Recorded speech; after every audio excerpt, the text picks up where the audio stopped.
Hello, people. Another beautiful day with very few clouds in the sky. Boy, can't get better than this. Tell you. Well, there's a lot of talk going around about Deion Sanders being a sellout. Well, is Deion Sanders the sellout, or are the black people the sellout? I mean, that's a good question there. I use an analogy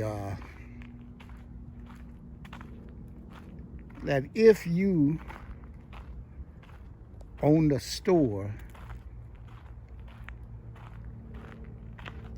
in the black community and you net $100,000 a year from that store, and you're probably about the largest owner of black enterprise in the community. But someone comes along, say another ethnic group, Arab or Indian, or white, Chinese, Korean, or whatever, and they offer you $1 million, lock, stock, and barrel for that store. And you sell the store. Okay, the community gets up in an uproar because you sold that store for $1 million rather than keeping it black owned in the community.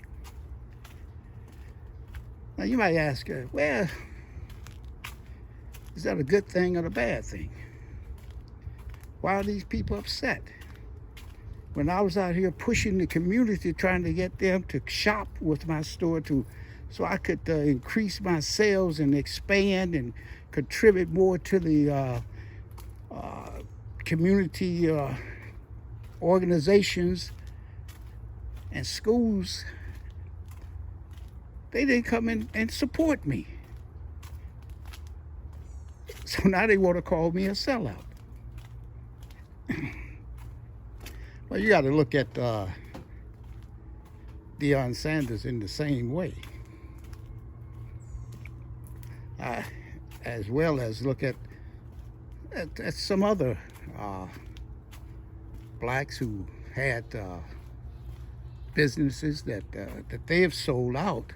But you look at Sanders as a football coach of a historical black college. Now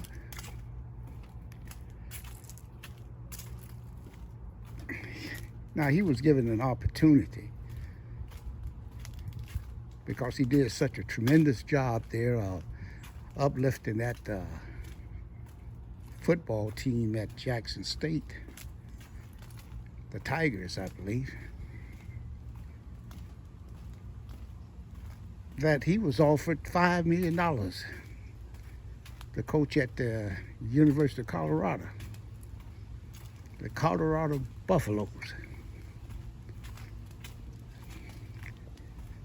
Now, it would have been a great thing for him had he stayed there not for him, but for the school, had he stayed there, and for black people.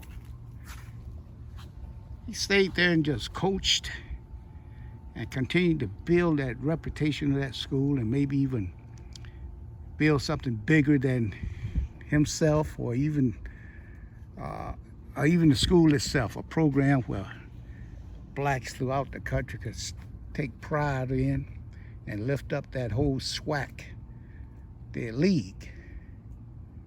He could have done all those things, but he couldn't do it by himself. And maybe some people say, oh, well, he's worth $20 to $40 million. Why was he so concerned about money? That's a choice for each individual has to make. But the key is, if we were so interested in seeing something happen like that, why were we not contributing to Jackson State, to their football program, and to their school, to uplift that school, not only in that community, but do the same thing at other historical black colleges. Build up that whole infrastructure of educational institutions throughout the United States.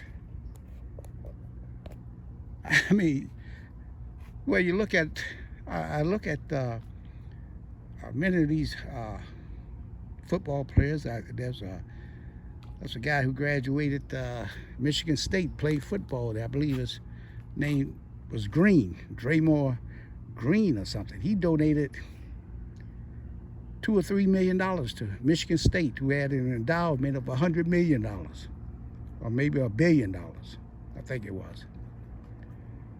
They didn't really need his money as much as a school like Jackson State would have needed. You got Bailey, black woman who played basketball at the University of Connecticut. She was the highest donator to the fund that would build a field house at the University of Connecticut. And that field house would cost $60 million. So you can imagine how much she probably donated there. I mean, the list goes on and on. You know, you had Dr. Dre.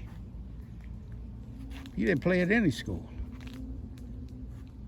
But he felt compelled to donate $70 million to the University of California at LA. I said, wow. Well, that could have been a shot in the arm for that school. But I guess a lot of these blacks, they learn their lessons, you know. When the people come down on you, the other blacks not gonna give you any support anyway, so why even worry about it? Look at Bill Cosby. He donated years ago $20 million to Spelman College. And when they started coming after him, what happened? Everybody else started jumping on the bandwagon, started talking about him. I mean, it's incredible, but that's the way we are. We don't want to, we see another black rise, we think he ought to be giving his money back to the community, but we don't support them when they need support. And so maybe that turns off some other blacks. I don't know. But we shouldn't even have to depend on other blacks to just the rich and the famous to do all the contribution. Of course, it'd be nice if they did. I mean, there's a guy that played basketball at the University of Michigan, Michigan State, on the ISO, and he's worth today $650 billion. No, not 650, but $6 billion or something like that. And he donated $32 million. Now, this is a white guy. Matt, I think his name is Matt Ishba. And he felt proud in doing that because he felt that Michigan State had done some tremendous things for him. But why when an athlete, a black athlete, goes to a school like Michigan State or University of Michigan or Colorado or wherever, Big Ten, any Big Ten school, Pac-12, I mean, they are giving to that school. They are helping promote that school but with their athleticism and their notoriety. They don't need to contribute any money to them. That money should be going to help these other black schools where many students would not get a college education Was it not for those schools? And we should, there should be a program set up. I know I've contributed in the past to historical black colleges fund. Now this fund should be set up. If it probably still is set up, but it should be promoted where everybody has an opportunity to donate to the program, whether it's $5 or $10.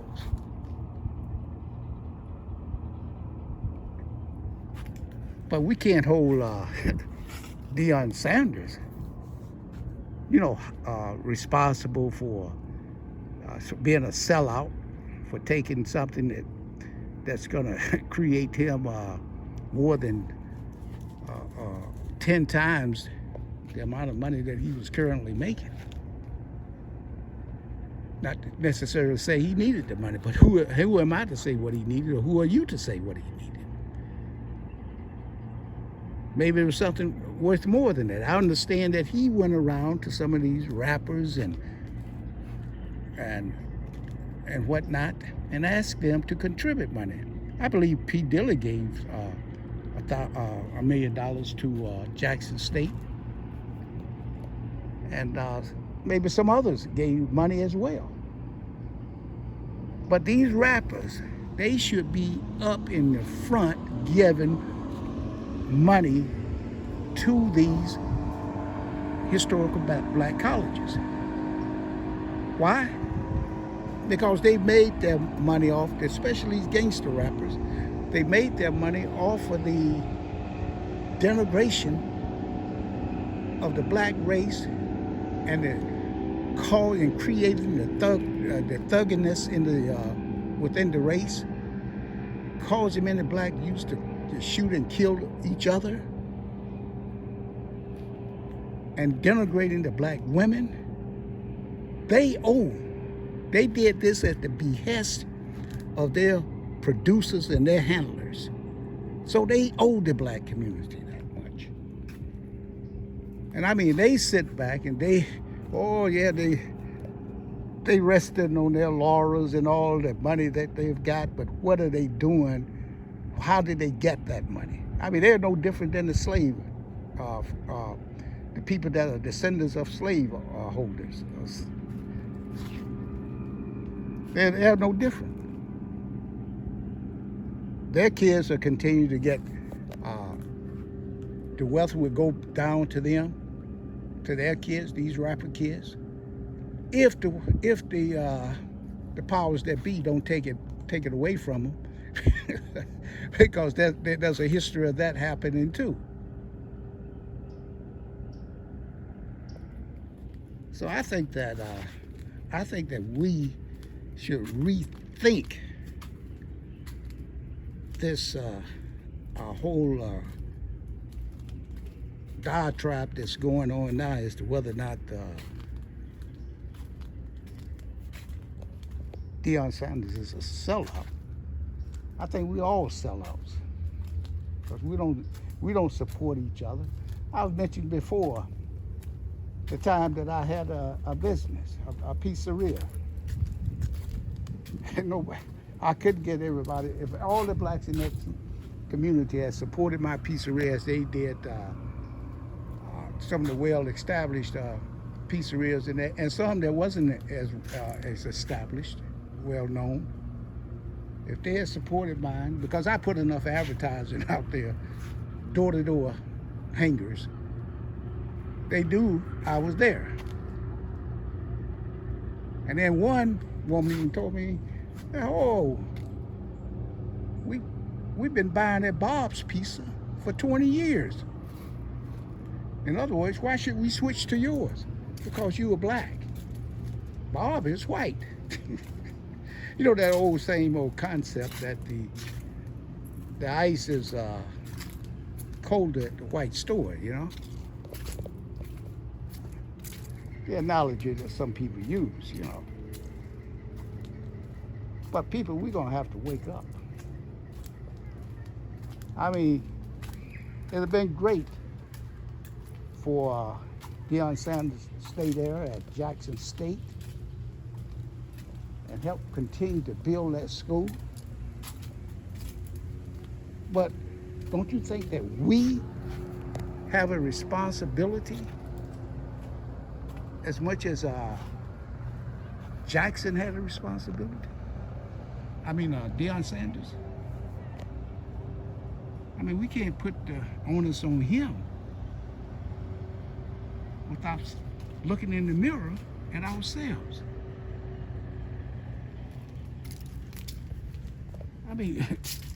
Why don't you get your it's all tax deductible now. When you send money to these schools, you've given into these local churches.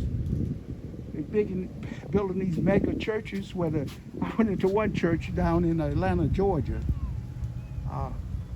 some years back. And this church was basically a theocratic church, which, in other words, it was owned by the pastor. He appointed everybody in that church, from the secretary down to the treasurer to the board.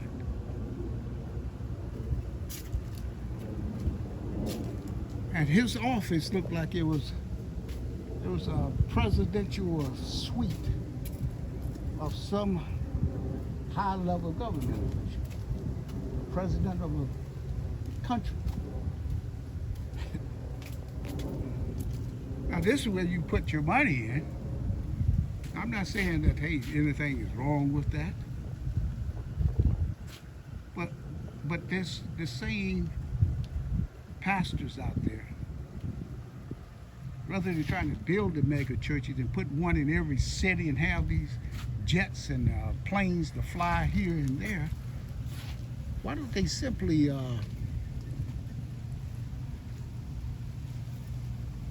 try to reorganize themselves, and rather than just and teach and try to use some of those funds to uplift these historical black universities? I think that's the real key to what we should be doing, instead of trying to build mega churches. And I know some people say, "Oh well, look at the Pope." You don't have to emulate anybody else. You don't have to imitate them. Christ didn't have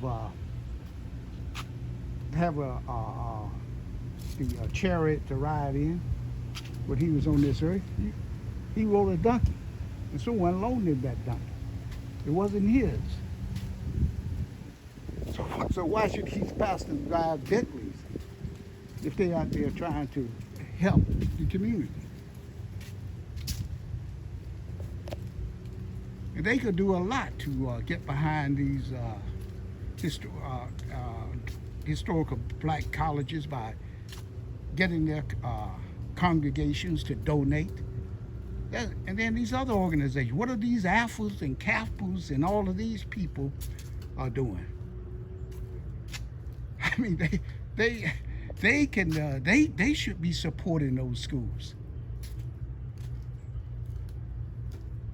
Every year I get a form to donate to the university I graduated. And I'm sure they must get these same forms.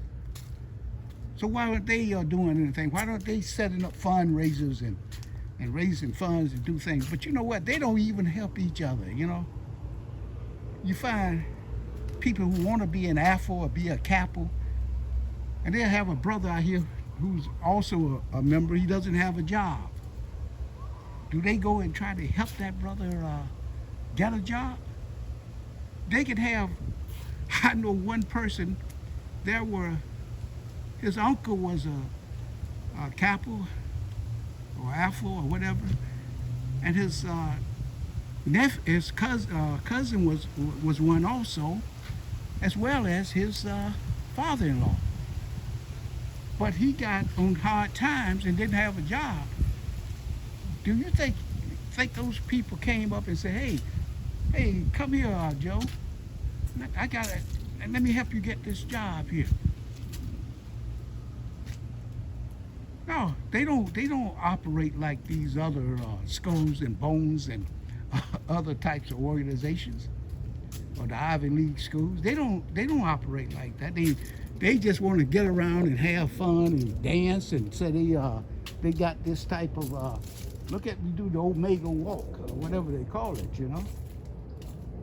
But they don't care anything about trying to do anything to continue to uplift the race. It's all about individualism. That's all it is. What they got and trying to have more than what competing with other blacks instead of coming together and competing with the other ethnic groups out there. That's what they should be doing. I'm telling you that right now, but they don't think like that. You try to pull some of them together to do something. You try to get them to work with you, and what do they tell you? Oh, you try to sell them something. You know, another black trying to sell another black. They'll come and ask you, say, how much you gonna make off of this? When you give them a deal that they can't get anywhere else, you know? But they're gonna ask you how much you gonna make. But they don't go in that store when they go out there to Nordstrom or somewhere. They don't ask that the people in there when they spend $1,000 on a pair of shoes. They don't ask them how much they're gonna make off of it, do they? But no, they got the brand name. So people, I'm just saying, I want you to think about that. Is Deion Sanders a sellout? Or are the blacks the real sellouts in working with the historical black colleges, or supporting them rather? Let me know your comments on that, and I also appreciate if you like and subscribe to this video. I mean, to my channel. It'll be very much appreciated. So with that, leave me comments and let me know what you think about this controversial item that's going around about Deion Sanders and him leaving Jackson State, going to University of Colorado football team. Have a great day, and I'll talk to you soon.